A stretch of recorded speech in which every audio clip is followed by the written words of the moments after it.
Hello again, it's Jess or JashiiCorrin and welcome back for another weekly Plan With Me video. In today's video I'm setting up for week 2 of 2019, which is January 7th through to the 13th. But before we get into that, as per usual, we're going to just have a look at how this week is going.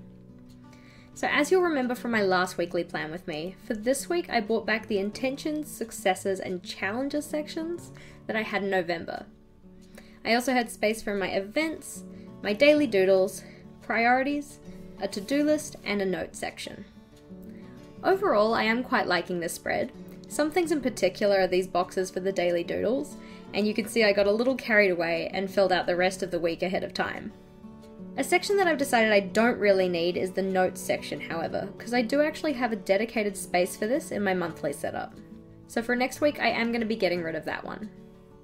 For these to-do sections down here, I think I have a little bit too much space for these for my liking. So I'm going to be decreasing the space given to those come next week. Otherwise, however, I think this spread is working out really well, and I am quite enjoying using it. Before we head into the time lapse, just a reminder that all of the equipment I use in today's setup will be linked in the description box below.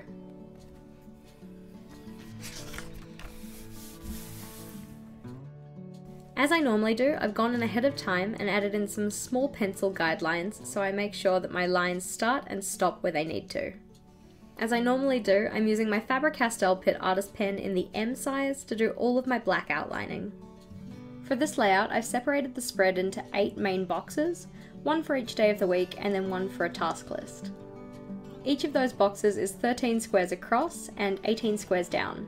So you have one extra square in the scribbles that matter that goes in between the top boxes and the bottom boxes. In terms of the separation lines for the daily boxes, we have 2 down for the day's header, 4 down for events, one of those rows being a header, and then the same 4 down for intentions, successes and challenges. So 2 plus 3 lots of 4 totaling to 18 down. The small section I've separated off in the header for each box is for my daily doodle. I did this on the task list as well, just because I wanted it to match. Here I'm going in with washi tape to protect the area outside of the main headers from the Tombow pens I'm going to use to colour them in. For these I'm using the boldest colours from my monthly colour palette in both the blue and the pink. For the smaller headers in each daily box, I'm using the medium or middle shade of each. For these I decided I was just going to take my time in colouring them in, rather than going and washi taping the entire page, which would have been a lot more time consuming. You will notice, however, that as I get towards the end of colouring these things in, I do get a little bit slack and end up going outside of the lines in some places.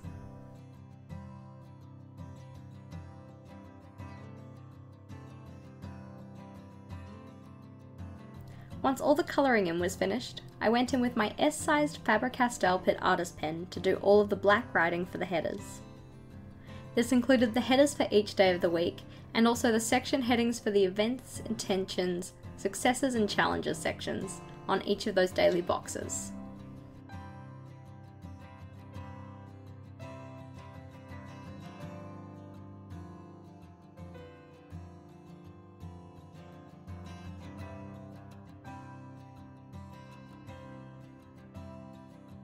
Alrighty, and that's my weekly spread for next week. So we have a box for each day of the week which has events, intentions, successes and challenges, 3 spaces for each, and then a weekly to-do list on the side here. Each of these smaller white boxes is going to be used to house my daily doodle, which should probably be enough space because of the style of the challenge I've created. Remember that the doodle challenge for January is all about icons, so things that should be quite simple and straightforward to draw, and ideally don't have to take up too much space.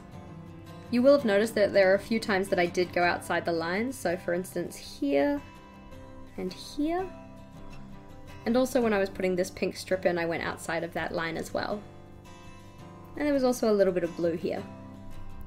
One of the comments I get a lot is that my spreads look very clean, and I just wanted to point out some of the errors that I do make, because I feel like that's a little bit of a source of anxiety for some people when it comes to journaling. Making mistakes is a part of life, and it's okay to have them in your journal. Thank you for watching. If you liked today's video, please do make sure to give it a big thumbs up. And I'll see you again on Sunday for my flip through of my 4th bullet journal. Until next time, bye!